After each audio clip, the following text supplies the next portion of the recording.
Joined now by Dave McMenamin for a little game of word association. Dave, here's how this works. We're going to give you a list of teams in the Western Conference, and you're going to give us one word to describe that team. Deal? Yeah, I got you. Let's do it. All right. We're going to start off with a team very, very near and dear to your heart, the Los Angeles Lakers.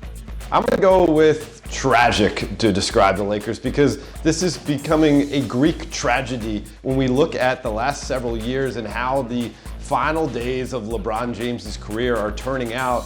It's not necessarily something that is LeBron's fault or even the Lakers' fault when you consider the injuries that have been sustained to Anthony Davis. It just seems like they can't get out of their own way, yet at the same time, it's very compelling, it's very layered, it's very interesting. And so much the same way we talk about the great mythology of Greek tragedy, that's what we're seeing play out in Los Angeles right now.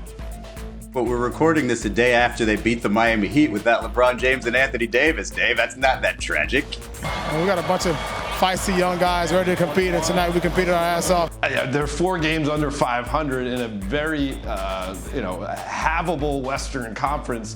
And when you are playing in year 20 with LeBron James, him trying to squeeze out another championship or two before he hangs it up, being under 500, no matter what you do on a Wednesday night against the Miami Heat team that spent 4 straight days in Los Angeles nightlife, it doesn't change my word to describe them.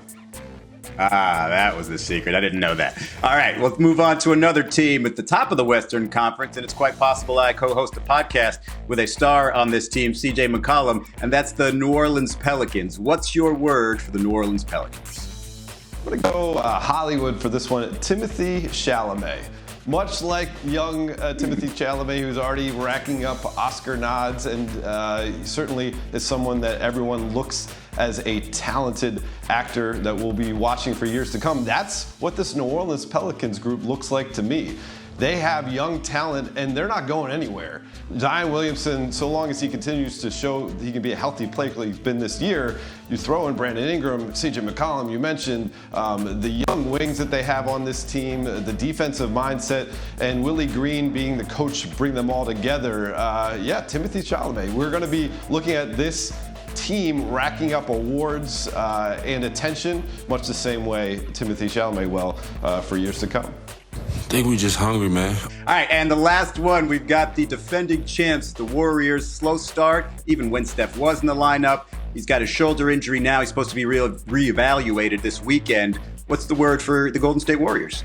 Well, I had to break out the thesaurus for this one, and the word for you is hodophobia, which means fear of traveling. This Warriors team is just 3-16 on the road this year. Certainly, it's still taking care of business up in the Bay at home, but at some point, that's something they're going to need to correct because odds are they're not going into the postseason with a top 4 seed in the Western Conference. They're going to have to win some games on the road if they intend to make a long postseason run and try to repeat and add another title to the collection they've already gathered up there. Give me that word again.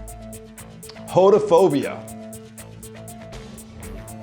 Hodophobia. It sounds like a fear of Good Morning America segments. Well, thanks, Dave. Whether you're in Los Angeles or Cleveland or Los Angeles, you always tend to have the final word. Thanks for joining us here. Appreciate it.